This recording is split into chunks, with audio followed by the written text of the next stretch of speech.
Marcus Aurelius, The Stoic Emperor's Guide to Living with Purpose. Good afternoon and welcome. Today we're embarking on a journey through one of history's most profound, yet practical philosophical works, Meditations by Marcus Aurelius. This remarkable text wasn't written for publication or acclaim. It was a personal journal, a private conversation between a Roman emperor and himself.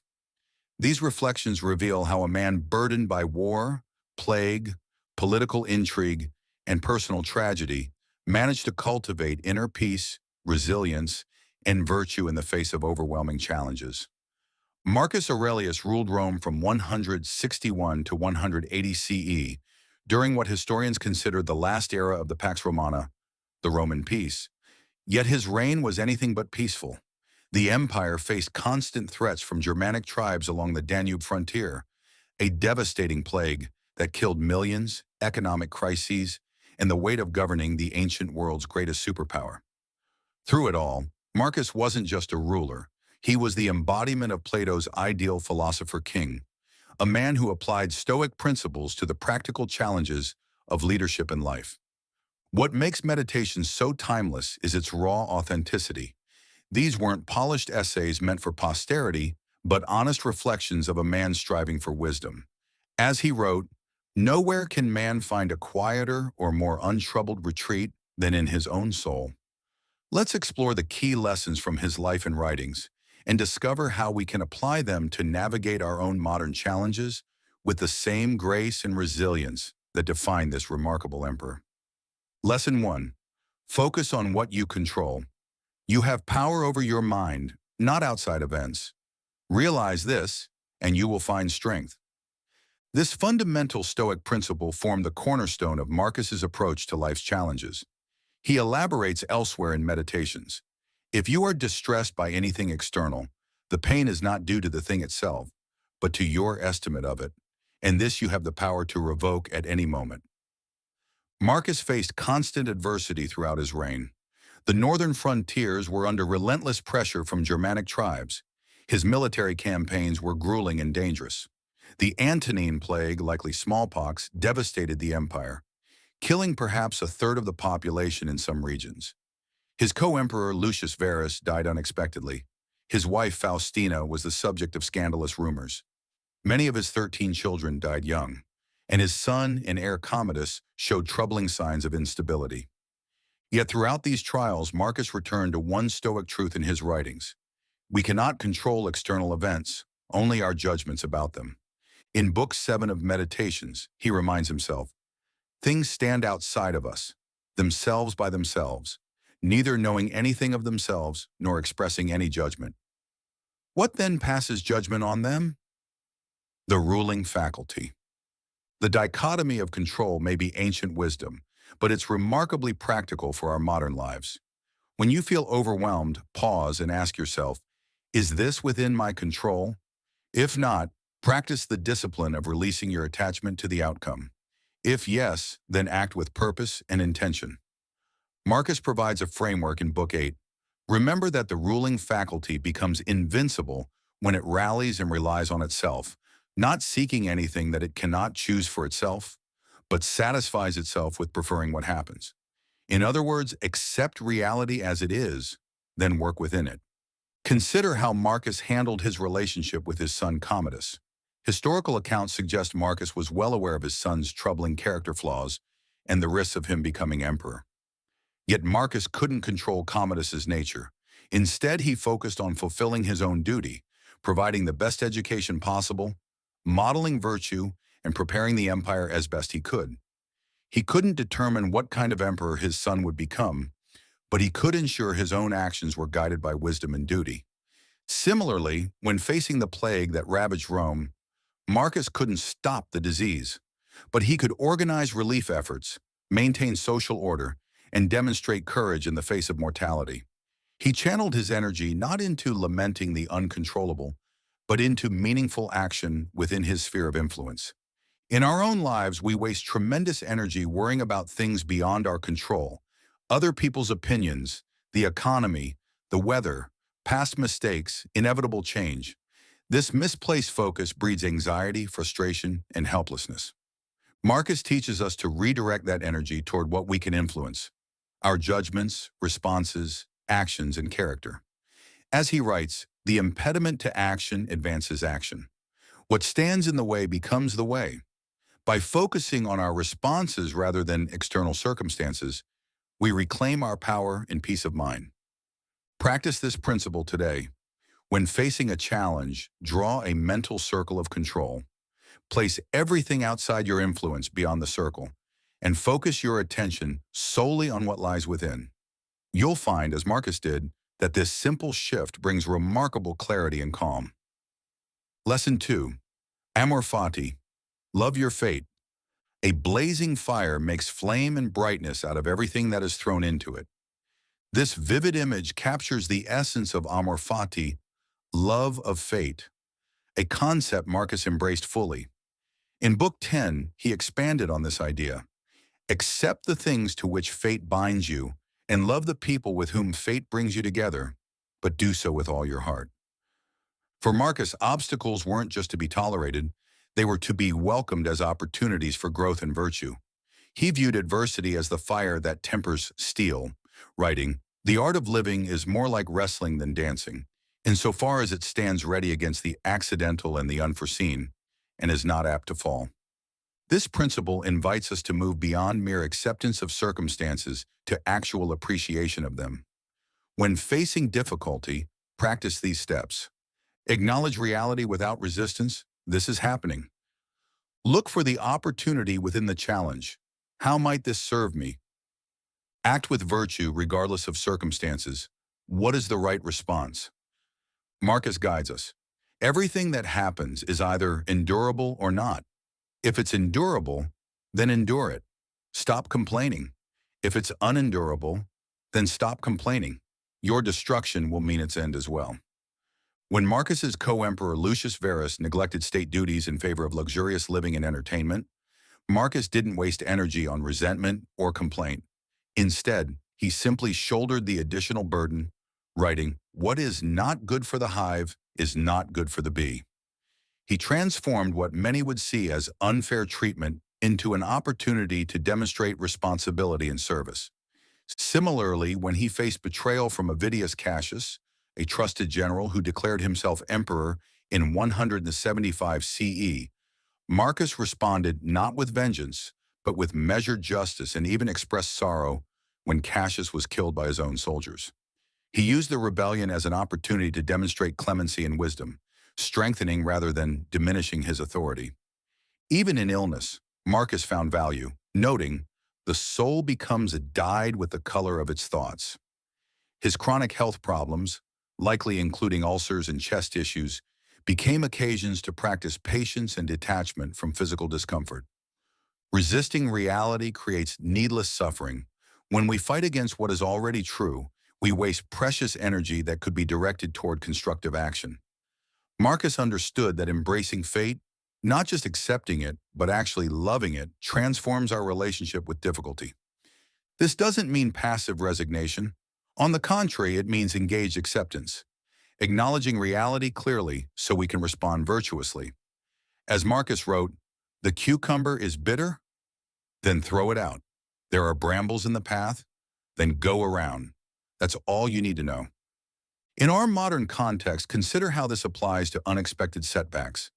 A canceled flight becomes an opportunity to practice patience. A difficult colleague becomes your teacher in tolerance. A health challenge invites you to reassess priorities. When you embrace rather than resist these realities, you transform potential suffering into growth. Lesson 3. Memento Mori. Remember you will die. Think of yourself as dead. You have lived your life. Now take what's left and live it properly. Marcus maintained a consistent awareness of mortality throughout his meditations. He reminded himself, "You could leave life right now. Let that determine what you do and say and think." This wasn't morbid pessimism, but rather a tool to sharpen his focus on living virtuously in the present moment. Death was not a taboo subject for Marcus, but a philosophical companion. He wrote, "Pass through this brief life as nature bids you. Make your exit with grace, as one who pours libation." By contemplating his mortality, Marcus stripped away trivialities and concentrated on what truly mattered. Regular reflection on death can dramatically shift our priorities and perspective. Consider adopting these practices. Each morning, remind yourself that this day could be your last. Ask, if today were my final day, would I spend it angry, fearful, or distracted by trivialities? Periodically reflect on your legacy. If I died today, what would my life have stood for? What would I regret not having said or done? Use your awareness of mortality to put daily annoyances in perspective. In 100 years, will this matter? Will anyone remember this slight or setback? Marcus governed as if each decision might be his last contribution to the empire. When deciding cases as a judge, he would take unusual time to deliberate, cognizant that justice delivered today would outlive him. During the plague years, when death was omnipresent, he personally ensured that even the poorest Romans received proper burials, demonstrating respect for human dignity in the face of mortality. In his personal life, knowing that his own health was fragile, he would die at 58, relatively young for an emperor, not assassinated. Marcus worked tirelessly to prepare the empire for succession. Though his efforts ultimately didn't prevent his son Commodus from becoming a problematic ruler, Marcus approached the task with the seriousness of one who knew his time was limited. Our culture often denies death, pushing mortality awareness to the margins of consciousness. Yet contemplating our finite nature strips away pretense and clarifies what's truly important. As Marcus observed, the passing minute is every man's equal possession, but what has once gone by is not ours. Memento Mori isn't about becoming morbid or withdrawn, quite the opposite. It's about living more fully in the present moment, with greater appreciation for the time we have. When we acknowledge that our days are numbered, we become less likely to waste them on anger, petty grievances, or meaningless pursuits. The next time you find yourself caught in worry or conflict, invoke this Stoic practice. Ask yourself, given that I will die someday, perhaps even today, is this really how I want to spend my precious time? This simple question can dramatically shift your perspective from urgency to importance. Lesson 4. Humility and service. What is not good for the swarm is not good for the bee. Despite possessing nearly absolute power as Rome's emperor, Marcus lived with remarkable humility and devotion to service. He viewed his position not as a privilege, but as a responsibility, writing, "Men exist for the sake of one another. Teach them or bear with them." Marcus repeatedly emphasized interconnection and social duty in his writings. We were born to work together like feet, hands, and eyes, like the two rows of teeth, upper and lower. To obstruct each other is unnatural. This perspective guided his leadership philosophy. He was not above his subjects but integral to them, like an organ within the body of Rome. Practicing humility and service in our own lives involves these key principles. Recognize your interdependence with others. No achievement is truly self-made. Serve without expectation of recognition or reward, focusing on the act rather than its reception. Regularly question your motives. Am I acting for ego gratification or genuine contribution? Remember that status and position are temporary roles, not identity. When famine struck the empire, Marcus sold imperial treasures, including his wife's wardrobe and precious belongings, to feed the poor rather than raising taxes. He wrote in his journal, "The best way to avenge yourself is to not become like the wrongdoer," demonstrating that true power comes from character, not force. Despite being emperor, Marcus maintained his philosophical studies and showed deference to his teachers. He began Book 1 of Meditations by cataloging what he'd learned from various mentors, showing gratitude rather than claiming inherent wisdom. From his father by adoption, Antoninus Pius, he noted learning to work with my own hands and mind my own business, and to involve myself in few things. During military campaigns, Marcus shared the hardships of common soldiers, sleeping in tents and enduring the same conditions rather than enjoying imperial luxuries. When criticized for this practice, he responded that a leader must experience what he asks others to endure. Marcus also maintained perspective about fame and position, writing, "How quickly all things disappear, in the universe, the bodies themselves, and in time, the remembrance of them." He recognized that even emperors are forgotten, making arrogance foolish. In a world that celebrates ego, self-promotion, and individual achievement, Marcus offers a powerful counter-narrative.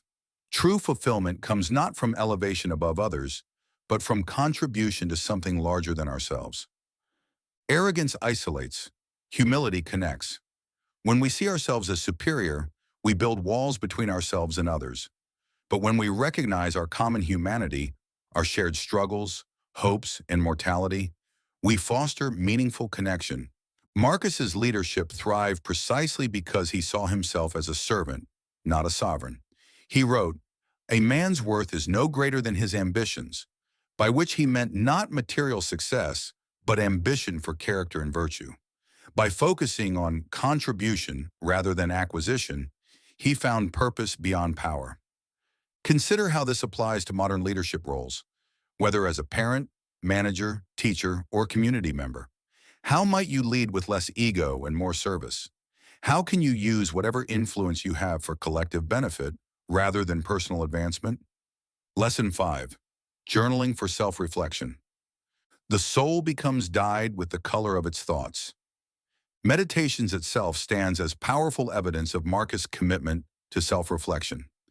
These personal writings, never intended for publication, reveal his disciplined practice of examining his thoughts, motives, and actions. He advises himself, "Look within. Within is the fountain of good, and it will ever bubble up if you will ever dig." For Marcus, journaling wasn't merely recording events, but actively shaping his character through written dialogue with himself. He used his journal to question assumptions, confront flaws, and realign with Stoic principles when he found himself straying. The practice of reflective journaling remains one of the most powerful tools for personal growth. Consider establishing a daily practice with these elements. Morning preparation. Write about your intentions for the day and potential challenges you might face. As Marcus advised, when you wake up in the morning, tell yourself, "The people I deal with today will be meddling, ungrateful, arrogant, dishonest, jealous, and surly." This isn't pessimism, but preparation. Evening reflection. Each night, review your day with honest assessment. What did I do well today? Where did I falter or fall short of my principles? What lessons can I take forward? How will I improve tomorrow? Philosophical prompts. Periodically engage with deeper questions. What is truly under my control in this situation? Am I acting from virtue or merely convenience? What would the wise person do here? Throughout meditations, we see Marcus engaging in rigorous self-examination. He questions his irritation with others. When you wake up in the morning, tell yourself, "The people I deal with today will be meddling, ungrateful, arrogant, dishonest, jealous, and surly. None of them can hurt me." He analyzes his own mortality. You are a little soul carrying a corpse, reminding himself not to be overly attached to physical comfort. He examines his motivations. If it is not right, do not do it. If it is not true, do not say it. And he challenges himself to maintain perspective. The universe is change. Our life is what our thoughts make it. This written dialogue with himself wasn't merely theoretical. It shaped his responses to real crises. During the plague years, his philosophical preparation helped him maintain calm leadership. When facing treachery from former allies, his journaling practice helped him respond with principle rather than emotion. Self-awareness is the root of all growth. Without honest self-reflection, we remain trapped in patterns of reactivity and habit. As Socrates famously declared, "The unexamined life is not worth living." Marcus's journals weren't mere musings. They were his compass for navigating life's complexities. In our digital age of constant distraction, deliberate self-reflection becomes even more crucial. The noise of notifications, news cycles, and social media can drown out the quiet voice of wisdom within us. Journaling creates a sacred space for reconnecting with our deeper values and intentions. Research confirms what Marcus intuitively understood. Writing about our experiences helps us process emotions, identify patterns, and develop greater clarity. Studies show that regular reflective writing reduces stress, improves immune function, and enhances problem-solving abilities. Begin your own journal today with a simple reflection. What one principle from Marcus Aurelius might you apply to a current challenge? How would seeing this situation through a Stoic lens change your response? Marcus Aurelius' life and writings offer us a profound yet practical philosophy for navigating our own challenges with wisdom and virtue. Throughout his reign, facing war, plague, betrayal, and personal loss, he demonstrated that philosophy isn't abstract theory, but a daily practice of living with purpose and integrity. What makes Marcus's example so compelling is that he wasn't writing as a detached scholar, but as a man immersed in responsibilities and difficulties, perhaps even greater than our own. If a Roman emperor managing an empire of 70 million people across 3 continents could maintain philosophical equilibrium amid crisis, surely we can apply these principles to our comparatively modest challenges. The core of Marcus's wisdom can be distilled into these essential practices. Control your mind, not circumstances. Focus your energy solely on what you can influence, your judgments, responses, and actions. Embrace obstacles as teachers. Transform challenges into fuel for growth by accepting reality as it is, then acting virtuously within it. Live with death as your advisor. Let mortality awareness sharpen your focus on what truly matters and liberate you from petty concerns. Serve others humbly. Find purpose not in status or recognition, but in contribution to the collective good. Reflect relentlessly. Examine your thoughts and actions daily, using written reflection to align with your deepest values. In a world that often prioritizes achievement over character, appearance over substance, and comfort over growth, Marcus reminds us of what truly constitutes a well-lived life. As he wrote, "Waste no more time arguing what a good man should be. Be one." Let us take that challenge seriously. Philosophy is meaningless unless embodied in action. Choose one Stoic practice today, whether journaling about a difficulty, reframing an obstacle as an opportunity, or focusing solely on what you can control in a challenging situation. Start small, but start now. As Marcus himself would remind us, the impediment to action advances action. What stands in the way becomes the way. May you find, as he did, that the path to inner peace lies not in avoiding life's storms, but in learning to navigate them with wisdom, courage, and an unshakable commitment to virtue. Thank you for joining me on this exploration of timeless wisdom from the philosopher-king, whose insights remain as relevant today as they were nearly 2 millennia ago. Before you continue with your day, I invite you to choose just one Stoic practice from Marcus Aurelius' teachings and apply it immediately. Perhaps write a brief journal entry examining a current challenge. Practice the dichotomy of control by identifying what aspects of a situation you can and cannot influence, or contemplate how your current priorities might shift if viewed through the lens of mortality. Remember, as Marcus showed through his example, philosophy gains its power not through contemplation alone, but through consistent application. Small daily practices forge an unshakable character over time. Which practice will you begin today?